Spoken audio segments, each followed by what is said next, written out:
Rosh Chodesh Sameach. We've entered into a new month, the month of Cheshvan, the 8th month of the religious calendar in the Bible. In a previous episode of Rosh Chodesh, I taught about how Cheshvan is called Mar Cheshvan, which is related to the word month, the 8th one in Akkadian. So I really don't have anything new to talk about Cheshvan. Instead, I wanted to bring an insight. It's a New Testament insight. I wanted to bring up an example of where Yeshua heals on Shabbat. Okay, now there are multiple accounts of Yeshua making waves by healing on the Sabbath. But in the Synoptic Gospels, he exacerbates his opponent's fury by healing on the Shabbat and then challenging them with a single, apparently simple question. Is it lawful to do good on the Sabbath or evil? To save a soul or to kill? This quote, of course, is coming from Mark 3:4 and Luke 6:9. And to the modern reader, the answer is obvious, right? But the Bible says that his opponent's only answer was silence. Why? What's the controversy here?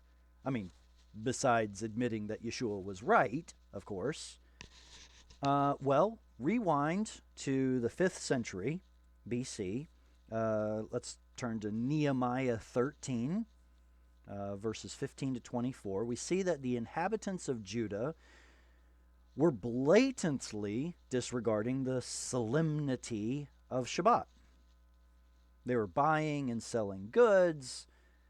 They were treading wine presses. And they carried all kinds of wares into the city to trade and sell at the market. And it was because of all of this that Nehemiah initiated a reform to restore the sanctity of Shabbat.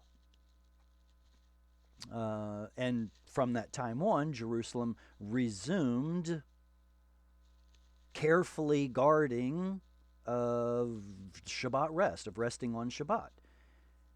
Okay, now fast forward from that point to about 167 BC, and we get to see in 1 Maccabees, chapter 2, 27 to 41, when the Maccabean forces fought to rid itself of Seleucid Greek domination that expressly forbade keeping Jewish law and customs such as circumcision, uttering God's name, eating clean, and keeping Shabbat. Now, when Antiochus Epiphanes, the ruler, the general, the leader of the Seleucid quarter of what was once Alexander the Great's empire, when he ordered an attack on about 1,000 pious Jews that were hiding in caves on Sabbath, fearing for their life,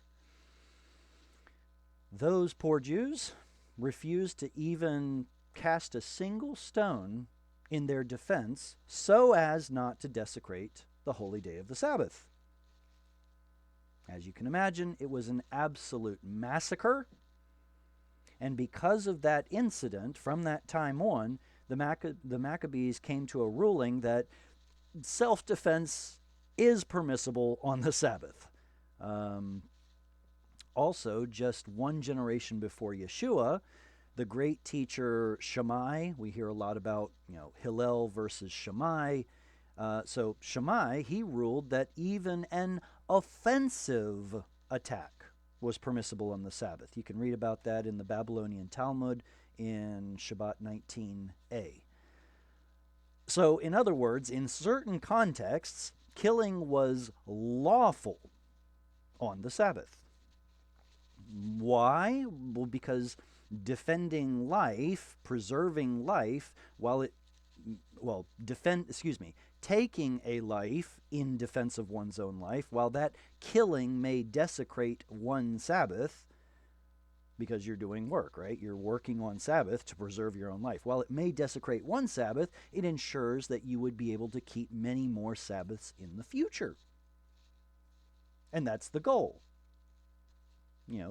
Better to desecrate one Sabbath and still be able to keep many more Sabbaths in the future. Okay, now fast forward back to the time of Yeshua and his simple question. Okay, because of the Pharisees' scrutiny in observing laws and customs, they ruled that it was desecrating to allow the work of healing on Sabbath. And that's why they were all bent out of shape when Yeshua healed on the Sabbath. Yet, Yeshua's logic was simple. If in certain circumstances killing is lawful and even obligatory on the Sabbath, then and also, let's not forget, furthermore, the Pharisees themselves would execute the work of leading their beasts of burden to drink water, or they would help it out of a pit on the Sabbath, right? If an ox falls into the pit, don't you pull it out? Have a read. Matthew 12:11, Luke 13:15. Yes, so you do, of course. Okay, so if that's okay, then we should be able to use what's called the Jewish interpretive principle called kal vachomer. Kal vachomer, which in Hebrew means light and heavy, or a better way to translate it may be from the light to the weighty.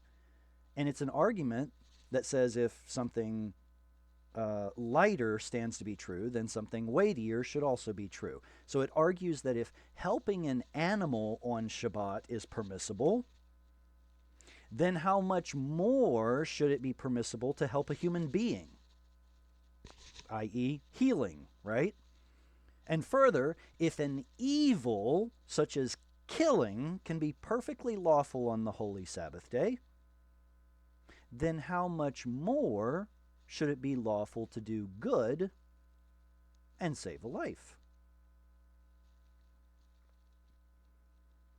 So this is kind of the backstory behind why Yeshua's simple question seemed to dumbfound his audience. Well, maybe it didn't dumbfound them, but they just didn't want to admit that he was right, I imagine.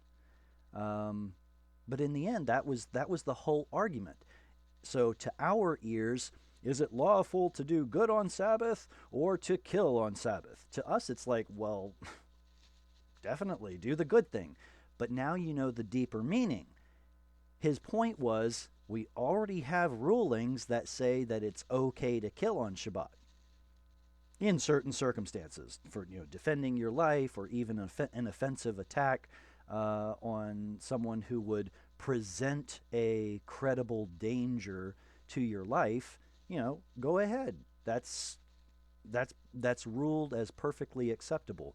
So why is it all of a sudden wrong to do what's good and right and helpful on Shabbat, such as healing a human being? Especially if the Pharisees, who don't want this good to be done on Shabbat, are actually acting hypocritically because they are helping their beasts of burden on Shabbat. So why can't you help a human being? Anyway, hopefully you learned something new from that. Hopefully you enjoyed that little insight. Until next time, Rosh Chodesh Sameach. Catch you next time for another new moon teaching. Litraot v'shalom.